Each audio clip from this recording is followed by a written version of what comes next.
بيوتكن ولا تبرجن تبرج الجاهلية الأولى.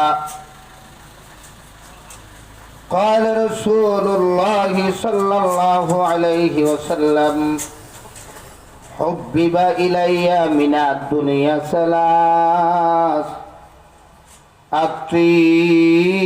الطيب والنساء وفي رواية المرأة الصالحة وجعلت قرة عيني في الصلاة أو كما قال عليه الصلاة والسلام.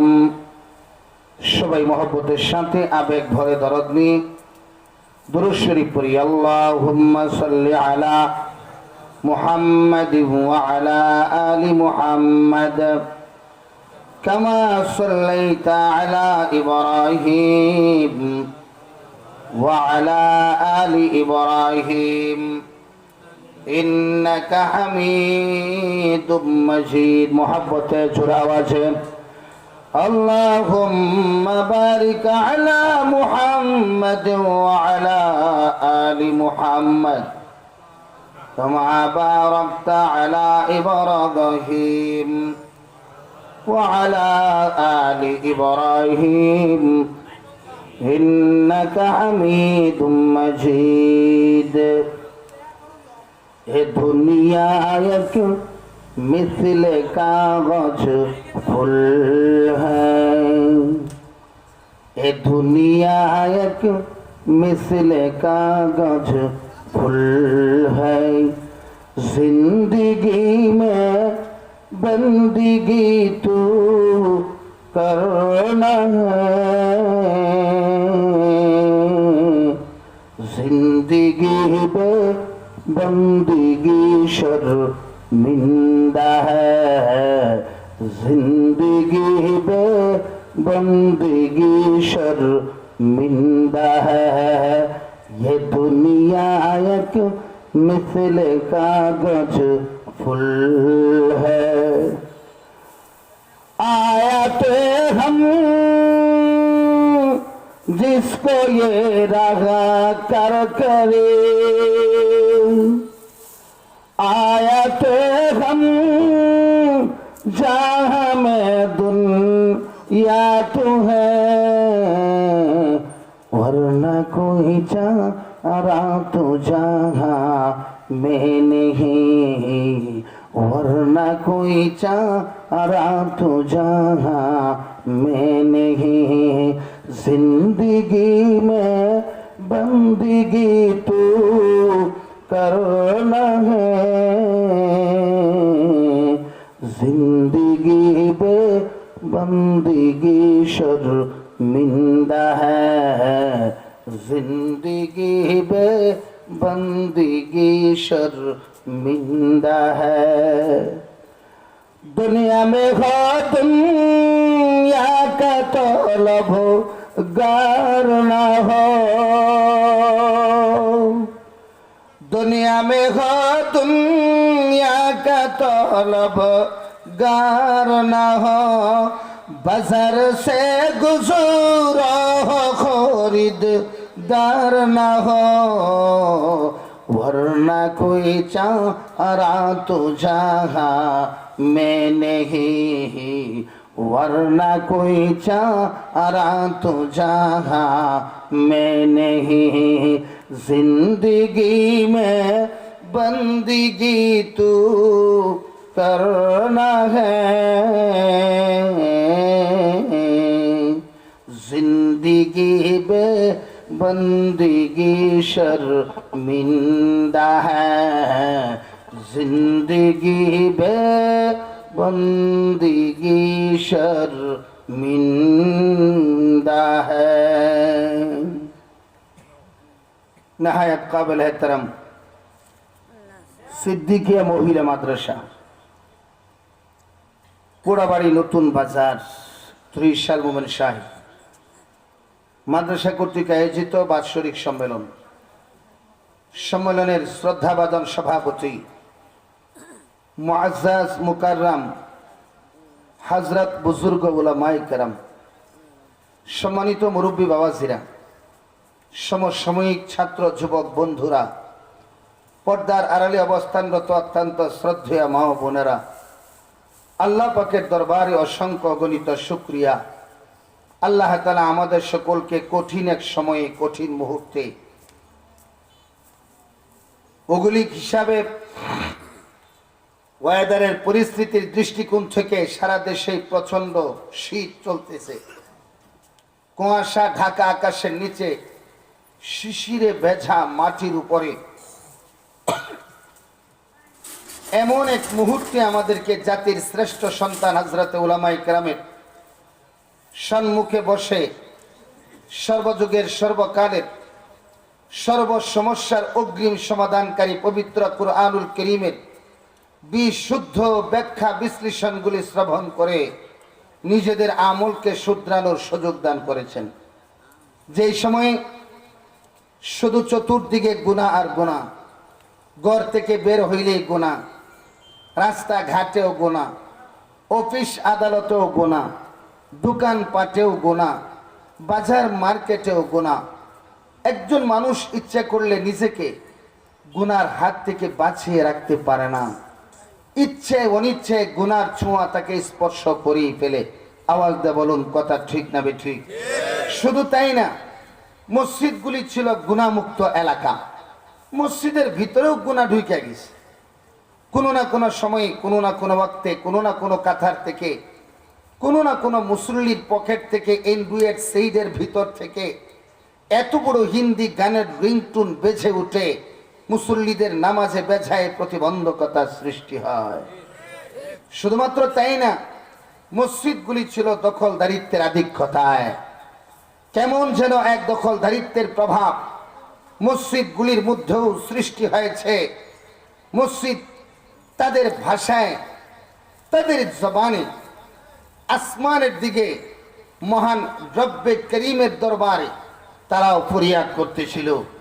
হক কথা থেকে মঞ্চ মিম্বার বঞ্চিত, কারণ এলাকার সবচেয়ে বড় টাউট, বাটপার, সুদখোর, ঘুষখোর, দুর্নীতিবাজ আর চাঁদাবাজদের হাতে ছিল সভাপতি আর সেক্রেটারির দায়িত্ব।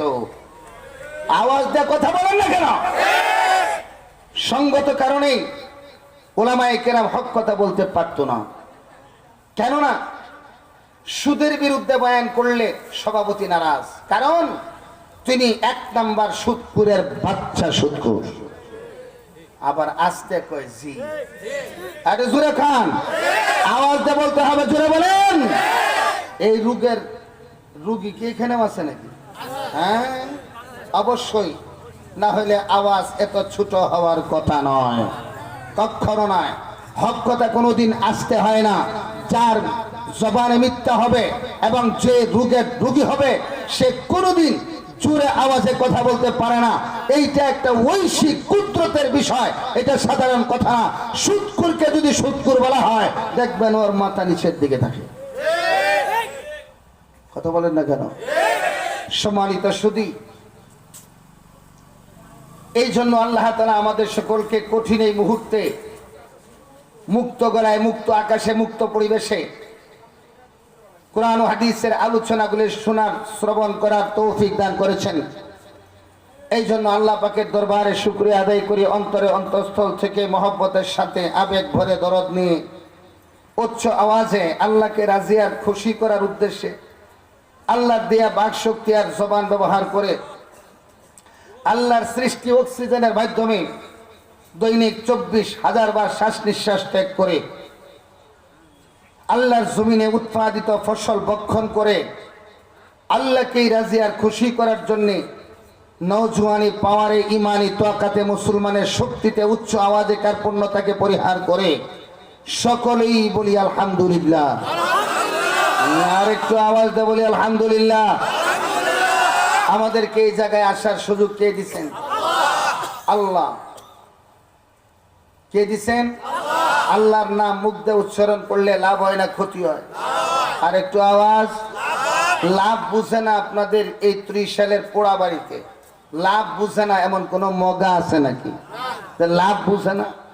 এইটা যদি লাভ হয় তাহলে উচ্চ আওয়াজে বলা যায় না? একটু দেখি তো, এখানে অধিকাংশ তো যুবক দেখা যায়। ঠান্ডাটাও দূর হবে, ইমানি শক্তিও পয়দা হবে, শয়তানও দূরে যাবে।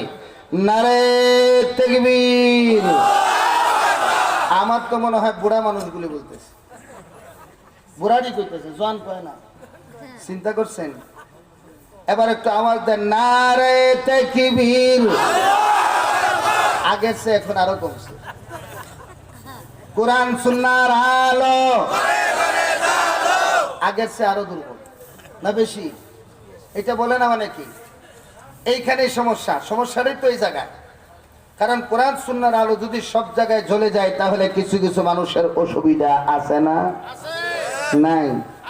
আছে। এই জন্য বলে না, আপনারা কি চান সারা দেশ জুড়ে সব জায়গায় ঘরে ঘরে মানুষের অন্তরে, দোকান পাটে, এমনকি সংসদ থেকে তৃণমূল পর্যন্ত কোরআন সুন্নাহর আলো জ্বলে যাক? চান আপনারা? কারা কারা চান? আল্লাহু আকবার। এবার হাত নামান। এবার বুঝেন বলে না কারা কারা, একটু তাকাবেন, তাকাবেন। আওয়াজ দেয় না কারা কারা, মনে করবেন এরাই হলো ওই দলের লোক। নারে তাকবীর। তাকান না কে? কোরআন সুন্নাহর আলো, কোরআন সুন্নাহর আলো। কোরআন আছে যেখানে। আমি এখান থেকে দেখতেছি অনেকজনের জবান যে বন্ধ করছে, এই জবান খুলি না। আর কারণ হলো যে যদি জ্বললেই যায় তাহলে আমরা আবার কোন বিপদে পড়ি। বলে কথা ঠিক না? একটা কথা ভালো করে জানবেন, কোরআন হাদিসের আলো যদি সব জায়গায় জ্বলে। আজকে আমি এই বিষয়ে আয়াত তেলাওয়াত করছি, এত সুন্দর একটা দৃশ্য এখানে দেখলাম। বিষয়টাকে কেন্দ্র করে আমি অল্প সময় কথা বলে আমার আলোচনাও শেষ করব ইনশাআল্লাহ। আমার ভাইয়েরা, খোদার কসম করে বলছি, কোরআন হাদিসের আলো যদি সব জায়গায় জ্বলে, কোরআন হাদিসের এই দ্বারবাহক যদি সবাই হয়ে যায়, তাহলে সংসদ থেকে নিয়ে তৃণমূল পর্যন্ত আপনারা যে ব্যবসা বাণিজ্য করতেছেন, আপনাদের ব্যবসা বাণিজ্য, শিল্প, কলকারখানা সহ সব জায়গায় শান্তির বন্যা বয়ে যাবে, কোনো সন্দেহ নাই, কোনো সন্দেহ নাই। সবাই বেঁচে যাবে। এখন বলবে যে দুর্নীতি করিয়া যারা চলে এদের উপায় কি হবে? দুর্নীতি করিয়া যে অশান্তিতে ছিল, যেই টাকাটা কামাই করত, যদি কোরআন সুন্নাহর আলো জ্বলে তার থেকে আরো দ্বিগুণ পদ্ধতিতে হালাল টাকা কামাই হবে, কোনো সন্দেহের কারণ নাই, কোনো সন্দেহের কারণ নাই। সম্মানিত সুধী, এই জন্য আসুন আমরা সব সময় কোরআনের পক্ষে, হাদিসের পক্ষে থাকবো। ঠিক? আরেকটু জোরে বলেন আল্লাহু আকবার। আরেকটু আওয়াজ দিয়ে বলুন আল্লাহু আকবার। আল্লাহ আমাদের সকলকে কোরআন ও হাদিসের দ্বারবাহক হওয়ার তৌফিক দান করে, বলুন আল্লাহুম্মা আমিন। সম্মানিত সুধী, আমি আপনাদের সামনে ছোট্ট একটা বিষয়ের উপরেই কিছু কথা বলবো। এইখানে যে লিফলেটটা আছে, হ্যান্ডবিলটা আছে, লেখা আছে সিদ্দিকিয়া মহিলা মাদ্রাসা। সিদ্দিকিয়া মহিলা মাদ্রাসা। এবার আসুন, প্রাথমিক অবস্থায় মহিলা কারে কয় এই জিনিসটা আগে আমরা বুঝবো। আরেকটা বিষয়ে কথা বলবো। সারা দেশে মানুষ একটা জিনিসের জন্য পাগল, সব জায়গায় শুধু আদর্শ চায়, সব জায়গায় আদর্শ চায়, কিন্তু আদর্শের শূন্যতা এখনো আছে না নাই? আরে জোরে কর না। আছে। সংসদে এমপি মন্ত্রীর অভাব নাই, এখনো একজন আদর্শ এমপি মন্ত্রীর অভাব আছে। সচিবালয়ে সচিবের অভাব নেই, এখনো একজন আদর্শ সচিবের অভাব আছে। সারা বাংলাদেশের 64 ডিস্ট্রিক্টে ডিসির অভাব নেই, এখন একজন আদর্শ ডিসির অভাব আছে। ওসির অভাব নেই, এখন একজন আদর্শ ওসির অভাব আছে। দোকানদারের অভাব নেই, একজন আদর্শ দোকানদারের অভাব। স্কুল কলেজ ভার্সিটি ভরা টিচার আর শিক্ষক, হাজার হাজার নয়, লক্ষ লক্ষ টিচার, এখনো একজন আদর্শ টিচারের অভাব আছে। আমার মতো আলেমের অভাব নেই, এখনো একজন আদর্শ আলেমের অভাব আছে। আমাদের মতো শ্রোতার অভাব নেই, এখনো আদর্শ শ্রোতার অভাব আছে। নারীর অভাব নেই, মহিলার অভাব নেই, এখনো জগৎ জুড়ে আদর্শ নারীর অভাব আছে না নাই? আরে আওয়াজটা বলতে হবে, আছে না নাই? সুতরাং আজকের সংক্ষিপ্ত আলোচনায় আদর্শ পাওয়ার কাঙ্ক্ষিত ঠিকানা কোথায়, এই হলো এক। মহিলা কারে কয় আপনারা জানেন? কারে বলে মহিলা? জানেন না? বলেন না কারে কয়। এখন আপনারা বলবেন মহিলা তো মহিলাই না, মা বোন। এই মহিলা শব্দটা উজমা, আরবিতেও ব্যবহার হয়, বাংলাতেও ব্যবহার হয়। ইংলিশে এটাকে আরেকটা বলে, বাংলাতে মহিলাকে নারী বলে। নারী, মহিলাকে যদি আরবিতে বলেন তাহলে মহিলা হবে না, মাহিলা। এটা বের হয়েছে হাইলুন থেকে, পর্দা। এই পর্দা তো মহিলাকে মহিলা কেন বলে? মহিলা এমন একটা গণগোষ্ঠীকে বলে, একটা জাতিকে বলে, যেই জাতির ডাইনে পর্দা, যার বামে পর্দা, যার সামনে পর্দা, যার পিছনে পর্দা, যার মাথা থেকে পায়ের পাতা পর্যন্ত পর্দা, সমস্ত শরীরটা ঢেকে চলবে। 14 জন পুরুষ ছাড়া জগতের কোন পুরুষ তার অঙ্গ প্রত্যঙ্গ দেখতে পারবে না, এমন একজন মানুষকে বলে মহিলা। কথা বলে না, এমন একজন মানুষকে বলে মহিলা। সুতরাং রাস্তায় চলে বোরকা নাই, বোরকা আছে তু চেহারা ঢাকা নাই, এরে মহিলা কয় না। শরীয়তের পরিভাষায় তাকে মহিলা বলে না, লেডিস বললে বলতে পারে, কিন্তু মহিলা না।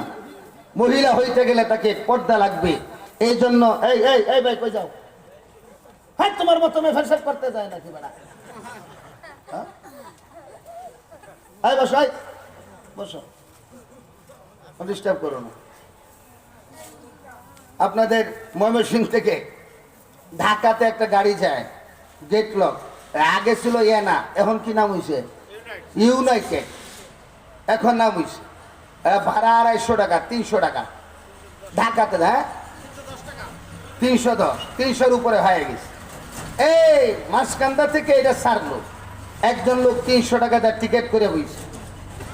বলার পরে বাইপাস আসার আগেই হেল্পারে ডাক দেখ, হেল্পার পেশাব করবো। হেল্পারে কয় এটা শৌখিনে উঠছ না, এটা না, গেট লক। উইটা যেহেতু পড়ছো, পেশাবের বিরতি নাই, সামনে স্টপিস হইলে তারপরে না আমাকে পেশাব করতে হবে। যদি করো টিকেটের মায়া ছেড়ে দে করতে হবে, আর উঠতে পারবো না। 300 টাকার মায়া এনো বুয়া বুঝায়, কুতুকুতি করিস না, 300 টাকা দাম।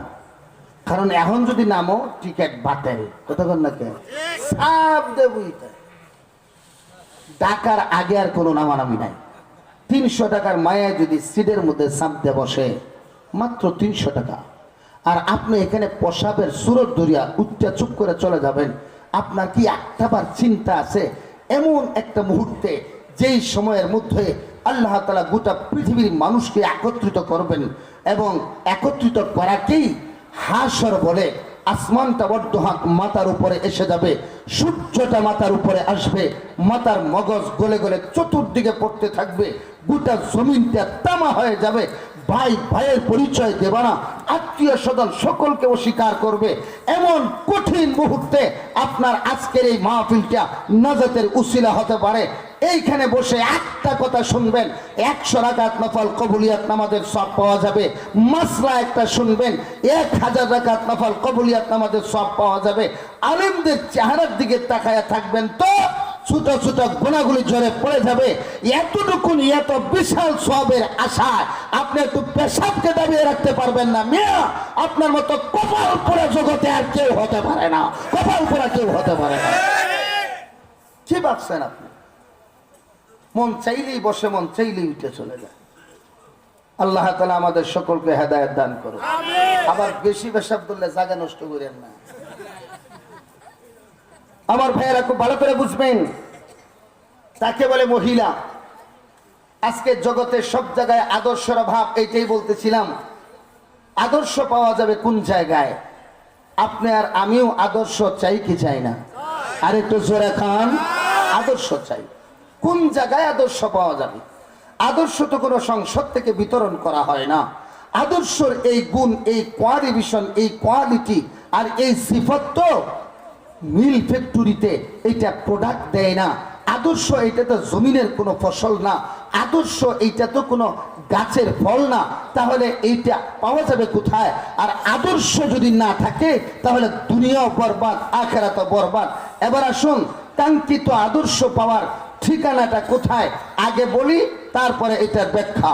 আমার ভাইয়েরা, বিশ্বনবী সাল্লাল্লাহু আলাইহি ওয়াসাল্লাম হাদিসের মধ্যে বলেছেন, হাদিসের কথাটা একটু পরে ধরেন।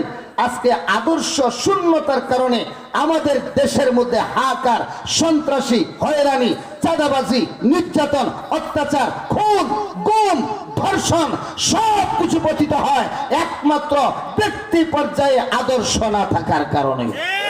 আর একটু জোরে বলেন, আদর্শ না থাকার কারণে। আমার বন্ধুরা, আজকে বাজেট হয় পর্যাপ্ত পরিমাণ, কিন্তু একজন ইঞ্জিনিয়ার জাগতিক শিক্ষা অর্জন করে ইঞ্জিনিয়ার হয়, কোনো অসুবিধার কারণ নেই, এইটা আমাদের দরকার আছে। কিন্তু এই আদর্শ পাওয়ার জন্য সর্বপ্রথম তার শিক্ষার ভিতরে কোরআনের টাচ রাখতে হবে। কোরআনের টাচ যদি না থাকে তাহলে সে কোনোদিন আদর্শ জাতি গঠনে সক্ষম হবে না। কোরআনের টাচ না লাগার কারণে সরকারি যা বাজেট হয় রাস্তাঘাটের ভিতরে, সেই সমস্ত বাজেটগুলিকে ধ্বংস করে দিয়া আজকে 1/3 দিয়া রাস্তাঘাট কালভার্ট যখন নির্মাণ করা হয়, একজন ইঞ্জিনিয়ারের ভিতরে যদি আদর্শ থাকতো তাহলে সরকারি বাজেটগুলিকে বক্ষণ করে আজকে রোডের পরিবর্তে বাস দেওয়ার চিন্তা করতো না, রোডের পরিবর্তে বাস দেওয়ার চিন্তা করতো। কেন? একমাত্র আদর্শ থাকার কারণে। আমার আগেও একটু এক ভাই কথা বলে গেছেন, ওনারা ভাই বোন ডাক্তার হয়েছে আলহামদুলিল্লাহ, মাদ্রাসার সেবা করার কথা বলেছেন। নিঃসন্দেহে ওনারা ভালো মানুষ, ওনারা আব্বা আম্মাও ভালো ছিলেন, এই জন্যই তো সেবার নামে তারা নিজেদেরকে আত্মনিয়োগ করার সিদ্ধান্ত নিয়েছেন। কিন্তু আরো বিভিন্ন ডাক্তারগুলি দেখেন, আদর্শ না থাকার কারণে তাদের যে কি পরিস্থিতি। আমার বন্ধুগণ, আপনার আমার মা, তাদের সময়ের সবচেয়ে কঠিন সময়টা ছিল সন্তানকে ভূমিষ্ঠ করা। কথা বলেন না কেন? সন্তান ভূমিষ্ঠ করা যে কি যন্ত্রণা, কি জ্বালা, এইটা মা বোনেরা জানেন, আমার আম্মা জানেন। আমাকে ভূমিষ্ঠ করতে যায় কি পরিমাণ কষ্ট তিনার হয়েছে, এইটাকে যদি আমার আব্বাকে বুঝাই তাহলে আমার আব্বাকে 30 পারা কোরআন শরীফ খতম করিয়া প্রসব ব্যথার যন্ত্রণা বুঝাইলেও তিনি বুঝবেন না আমার আম্মা ছাড়া। কথা বলেন না কেন? সবচেয়ে কঠিন মুহূর্ত। কিছু কিছু সময় কঠিন হয় দেখেই তো কিছু কিছু সময় এমন হয় ব্যথা প্রখর হয়, সন্তান ভূমিষ্ঠ হয় না, ডাক্তারের সম্মুখীন হতে হয়। আবার কোনো কোনো সময় নরমালে খালাস হয় না, সিজারের প্রয়োজন হয়। আবার কোনো কোনো সময় মহিলাদের অবস্থা এমন হয় সিজারেও কাজ হয় না, ডাইরেক্ট মারা যায়। সুতরাং এই কঠিন মুহূর্তে আপনি আমার একজন মা বোনকে নিয়ে গেলেন হাসপাতালে, ডাক্তারের বেডে তিনি বসা, তখন বলে যে এটা ডেলিভারি কেস, ডাক্তার সাহেব জরুরি বিভাগ, তাড়াতাড়ি করেন। ডাক্তার তখন বলে কি দিয়ে নিয়ে আসছেন, ডাক্তার তখন মুছের মধ্যে তেল লাগায়। সব ডাক্তার না, কিন্তু আদর্শবিহীন ডাক্তার, আদর্শহীন ডাক্তার, তারা মুছের মধ্যে তেল লাগায় দেখে নিয়ে আসছে কি দিয়া, অ্যাম্বুলেন্সে নিয়ে আসলো নাকি সিএনজিতে আসছে, না প্রাইভেট কারে আসছে, নাকি অটোতে আসছে। যখন দেখে রুগীটাকে নিয়ে আসছে একদম অ্যাম্বুলেন্সে, তখন বুঝে যে না, রুগী মালদার পার্টি। মালদার পার্টি, তার কারণ সে অ্যাম্বুলেন্সে আসছে। হাজবেন্ড কি করে? বলে বৈদেশিক প্রবাসী। কি করে? পুরা বাড়িতে মৎস্য খামারের মালিক। এই কথা যখন বলে তখন আস্তে আস্তে ফুলতে থাকে, আলট্রাসাউন্ড করে সুন্দরভাবে রিপোর্টটা দেখার পরে বলে সন্তান পজিশনে আছে, 50 টাকার একটা ব্যথার ইঞ্জেকশন দিলেই বাচ্চাটা নরমালে খালাস হয়। কিন্তু যখন দেখলো ধনী মানুষ, তখন তাকে বলে বাচ্চা পজিশন ঠিক নেই, পাতাল হয়ে আছে, পানি শুকায় গেছে, 12 ঘন্টার মধ্যে, 10 ঘন্টা, 5 ঘন্টার মধ্যে সিজার না করলে রুগীকে রক্ষা করা সম্ভব হবে না। ওই সময় রুগীওয়ালাদের মাথার ব্রেন ঠিক থাকে না, বাড়ি বেচবে না জমিন বেচবে, তখন আর কোনো খেয়াল থাকে না। এই জন্য দেখা যায় 40 40,000 টাকা চুক্তি করে সুস্থ নারীটাকে অপারেশন থিয়েটারের ভিতরে ঢুকায় 50 টাকার একটা ইনজেকশন দিলেই যে বাচ্চাটা নরমালে খালাস হয়। আর টাকার লোভে ওই নারীটাকে 40,000 টাকার চুক্তিতে অপারেশন থিয়েটারে ঢুকায় সিজার করে। আদর্শ না থাকার কারণে এইটাকে ডাক্তার বলে না, এটা ডাক্তার নামে সন্ত্রাস, ডাক্তার নামে সন্ত্রাস। সম্মানিত সুধী, এই জন্য আদর্শের এতটা অভাব। এখন আদর্শ পাওয়া যায় কোন জায়গায়? এইটাই ছিল আলোচনা। কথা বলেন না কেন আমার ভাইয়েরা? এখন আসুন বিশ্বনবী সাল্লাল্লাহু আলাইহি ওয়াসাল্লামের হাদিসটা পরে ধরেন। আপনারা যেটা বুঝেন এইটা আগে ধরেন। একজন দার্শনিক বলেছেন, দার্শনিক বলছে, আদর্শ জাতির জন্য তোমরা পাগল, আগে একটা আমাকে আদর্শ মা দাও, আমি তোমাকে আদর্শ জাতি উপহার দেব। কথা বলেন না? আগে একটা আদর্শ মা দাও, আমি তোমাকে একটা আদর্শ জাতি উপহার দেব। আমার ভাইরা, মা যদি আদর্শ হয়, সেই মায়ের ঘর থেকে যে সন্তান হয়, সন্তান যদি নেতা হয়, নেতা হবে আদর্শ। মা যদি আদর্শ হয়, তার ঘর থেকে সন্তান হয়, এই সন্তান যদি ইঞ্জিনিয়ার হয়, ইঞ্জিনিয়ার হবে আদর্শ। মা যদি আদর্শ হয়, তার ঘরের সন্তানটা ডাক্তার হয়, এইটা হবে ডাক্তার, হবে আদর্শ। মা যদি আপনার আদর্শ হয়, আর তার ঘর থেকে যে সন্তান হবে, সন্তান যদি শিল্পপতি হয়, তাহলে সেটা হবে আদর্শ। ব্যবসায়ী হলে আদর্শ ব্যবসায়ী হবে, মাস্টার হলে আদর্শ মাস্টার হবে, এবং জগতের প্রত্যেক সেক্টরে আদর্শের গড় পূরণ হবে। মা যদি নষ্ট হয়, তার ঘর থেকে যে সন্তান জন্ম নেবে, সেই সন্তান যদি ছেলে হয়, তাহলে সেই ছেলে হবে এই জগতের শ্রেষ্ঠ কুলাঙ্গার। এই জগতের শ্রেষ্ঠ কুলাঙ্গার হবে সেইটা হবে এরশাদ শিকদার। আর এই সন্তানটাই হবে ইসলামের বিরুদ্ধে কথা বলনেওয়ালা ডাক্তার মুরাদের মতো কুলাঙ্গার জন্ম নেয়, কুলাঙ্গার জন্ম নেয়। সম্মানিত সুধী, মেয়ে যদি হয়, সেই মেয়ে রাবিয়া বসরির আশা করা যায় না, ফাতেমা তো জোহরার আশা করা যায় না। আপনাদের ময়মনসিংহের গৌরব এই মেয়েটা যদি হয় জগতের শ্রেষ্ঠ নষ্টা তসলিমা নাসরিন। আর একটু জোরে বলার কথা ঠিক না বেশি? এই জন্য আমার ভাইরা, মা যদি আদর্শ হয়, গোটা বিশ্বের ভিতরে আদর্শ জন্ম নেই। আজকে আমাদের দেশের যুবকদের চরিত্র নষ্ট। আগামীকালকে বাংলাদেশের একটা জাতীয় দিবস, বলতে পারেন কি ওইটা? আরে 16 ডিসেম্বর তো বুঝলাম, নামটা কি? বিজয় না স্বাধীনতা? ইখতিলাফ লাগছে, কয়জনের ভিতরে কইতে পারে না বিজয় না স্বাধীনতা। আর আম করে গুতায় যা হুজুর আপনারা এখন আমরা সব এক হয়ে যাবো, 200 মানুষ এক হইতে পারে না। অথচ কালকে দেখবেন ফুল দিয়ে ভরে বানাইছে বিজয় দিবস। এইটা দেশের শহীদদের জন্য একটা সম্মানিত দিন। এই দিনের ভিতরে নারী পুরুষের অভাব মিলামিশা নয়। নারী পুরুষের এক মঞ্চের মধ্যে কোন নাট্য মঞ্চের গান নয়। সাদা পূরণ করেছে আমাদের দেশের জন্য যারা প্রাণ দিয়েছে, রক্ত দিয়েছে, এই সমস্ত শহীদদের জন্য দুয়ার দিবস আয়োজন। এইখানে যদি কোনো গুনার কাজ করা হয়, তাহলে ওই গুনার কাজে কবরের মধ্যে কোনোদিন শান্তি হয় না। আওয়াজ দিয়ে বলুন না কথা ঠিক না ঠিক? এই জন্য আমার ভাইরা, যে সমস্ত নারীরা আদর্শকে বিলীন করে দেয়, ওই সমস্ত নারীদের দ্বারাতে দেশের মধ্যে কোনোদিন শান্তি প্রতিষ্ঠা হতে পারে না, কোনোদিন পারে না। এবং আদর্শ নারী কেমনে হবে? 1 নাম্বার, যেই নারীর ভিতরে বিশ্বনবী পয়গম্বরের আদর্শ হবে, ফাতিমাতুজ জোহরা রাদিয়াল্লাহু তাআলা আনহার আদর্শ হবে, আম্মা জান আয়েশা সিদ্দিকা রাদিয়াল্লাহু তাআলা আনহার আদর্শ মোতাবেক তার জীবনকে পরিচালনা করবে। মোট কথা, পবিত্র কোরআনের ভূমিকায় যারা তাদের জীবন